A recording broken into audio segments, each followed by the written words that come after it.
الفلسطينيين أعلنتم عن خطة للمصالحة بين الفلسطينيين بين فتح وحماس، هل من جديد أين وصلت هذه الجهود؟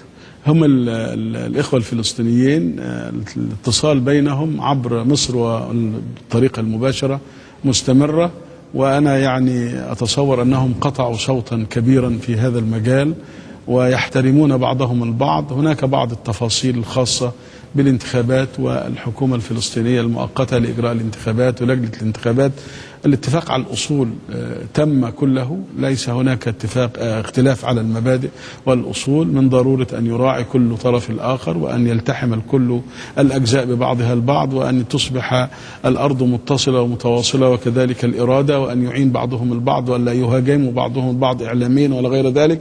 هناك روح جديدة تسري بينهم، بقيت بعض التفاصيل الخاصة بالأجزاء التي ذكرتها، وإن شاء الله يتم التغلب عليها في أقرب فرصة، ويلتئم ويلتحم الجسد الذي يعني يجب أن يكون جسدا واحدا. نعم.